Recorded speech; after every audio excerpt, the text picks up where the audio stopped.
How's it going, everyone? Want to talk the unfortunate reality of PlayStation Plus Extra losing quite a few games in the month of February.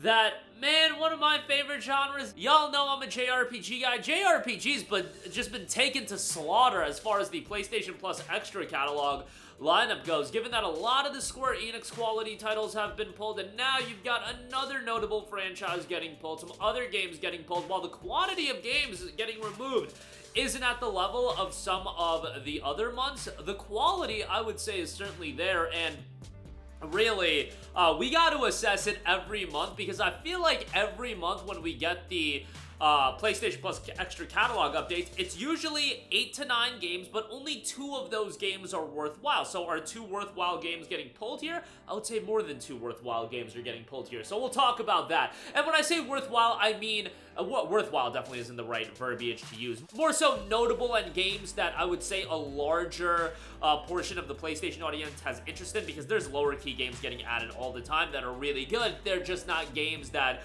I think everybody is going to jump out of their seat to play and be excited for, or even know about. So my verbiage is a little bit incorrect on that. We'll also talk a couple of updates on PlayStation Plus classic titles, some really good titles getting some quality updates. We'll talk that at the end of this video. Primarily want to cover the games getting pulled from the service in February, and we had noted to be on the lookout for Outer Worlds Spacer's Choice Edition. That in fact is getting pulled, so that's a major game getting pulled right there.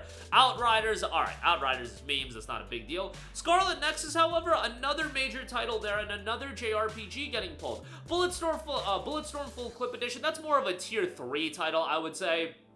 You know, tier 1, I would put it at, like, the God of War Ragnarok's getting at it. Like, that's huge. Tier 2, more notable games like a Dead Island 2, a Dying Light 2, games like that getting at it. And then Bulletstorm, I would put it comfortably in the tier 3, where it's, like, a good game, definitely a nice game to have in the service, but not the end of the world that we're losing it. All of the Tales of titles getting pulled. Tales of Arise, Tales of Zestria, Tales of Symphonia, and Tales of Vesperia all getting pulled. So this is alongside the Square Enix titles getting pulled. Kingdom Hearts, that whole franchise got pulled. No longer available on Plus Extra. The classic Final Fantasy titles no longer available. I believe the only ones that are available still are Crisis Core and FF7 Remake, which is wild. So another JRPG franchise getting pulled, and these are some major games leaving the service. Now, we'll see how they do in terms of the February editions. January, I actually thought was a pretty decent month, all things considered, with God of War Ragnarok being at the helm of the games getting added. But January, I don't believe also had this level of games getting pulled. Don't quote me on that. It's hard to keep track of everything. But this is one where I definitely would keep an eye on February. Like, February, I am going to grade a little bit more critically, because the games leaving in February are of value, I would say. You know, all you guys might not be into JRPGs, but JRPGs getting this level of massacred on PS Plus Extra, I think that is a talking point. You know, Neo The World Ends With You, I believe, got pulled.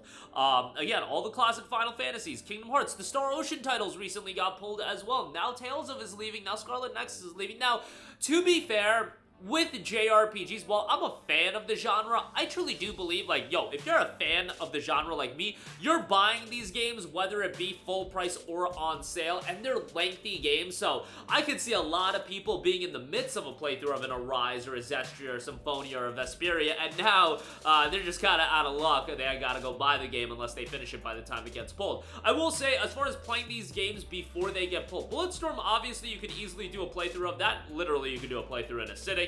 Outer Worlds Spacer's Choice Edition, that game isn't super lengthy. I think that's one that if you have interested, jump in, give it a playthrough. You know, Outer Worlds 2 comes out later this year, so that's something to be mindful of. Scarlet Nexus is a game that, yes, it has some length to it, but it's got 2 playable routes, so ideally you want to go through both routes, but if you just go through one route, like, play as Kasane, and you'll get a solid 25-30 hours out of that, and you can complete that by the time it leaves the service. So, you know, the Tales of games are all super lengthy. It depends, you know, if you want to do all the content and whatnot. Vesperia in specific, especially if you want to do everything in Vesperia, that game is quite the undertaking. Arise, you know, you still got a couple of weeks. If you really hunker down, you can complete any of these games. Like, yo, if you're playing games like 5 hours a day or even 4 hours a day, 2 weeks is 64 hours of game time. How about that second grade level math? So, you know, you can complete any of these games, but, you know, ain't a lot of people trying to play 4 hours a day, especially on days you work, you know, social life, and all those kind of things. But yeah, those games will all be getting pulled, and certainly a reason to be more critical of February's offerings in terms of PS Plus Extra.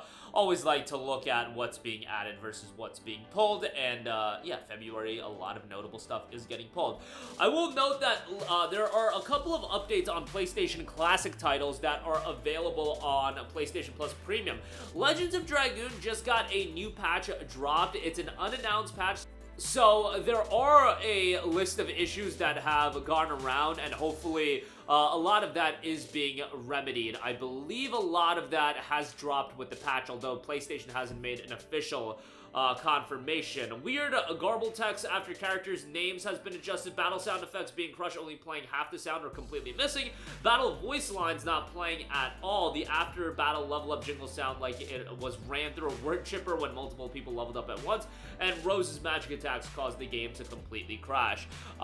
So yeah, nice to see that game continually get updated. Legend of Dragoon is an absolutely beloved title, and I feel like if you were around when the PlayStation 1 was like in stores and whatnot being promoted, that box art to me of Legend of Dragoon is so iconic. It is just embedded in my memory. I don't know why, I just saw it everywhere, and as a young lad back then, like when we're talking PS1 days, I am super, super young. If you're talking 2000, 2001, 2002, when the PS1 was still in market, and I hadn't got a PS2 until later on, mid into the generation, but I just remember seeing Legend of Dragoon in stores, and one of my friends had it, and just looking at the box art and thinking it was the coolest box art ever. Like, it had more of a mature tone to it than the other JRPGs that I would play, and I just thought it was like the coolest box art ever. I didn't ultimately really get into the game until I played it on PSP, you know, PS1 on PSP game, like years and years later, but that was one of those games that, you know, some of the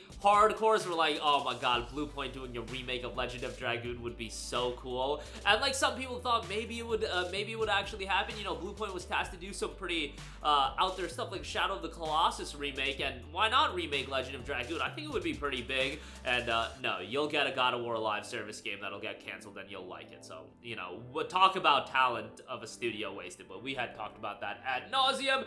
And then also the PS Plus Classic version of Resident Evil has also seen a bit of an update, so that's been patched as well for the original experience for Resident Evil Director's Cut to add a better version of the game as far as that's concerned. Now you can switch regions and play the NTSC version of the game as well. The PAL version actually ran at slower and lower frame rates than the other version, so that has been updated as well. But that'll do it for me. Again, some very notable games leaving Plus Extra in the month of February. Be mindful of it. Again, maybe to you guys, JRPGs leaving the service isn't as big of a deal, especially with that audience. Again, people that are invested in JRPGs probably buying those games, but, you know, it's still one area that PS Plus Extra, I feel like, has been absolutely massacred in. Legend of Dragoon has gotten an update fixing some issues, as has Resident Evil. That'll do it for me. Let me know all of your thoughts in the comment section down below. As always, sound off there. Thank you for watching, and goodbye. Hey guys, we hope you enjoyed the video, and if you did, make sure to hit the subscribe button, and if you're already subscribed, do us a favor and hit the bell icon. This way you'll be notified whenever we post a new video. That's the best way to keep up with all of our uploads, and we usually try to upload 2 videos a day. And with the bell icon hit, you'll be notified whenever we do upload a video. As always, thanks for watching.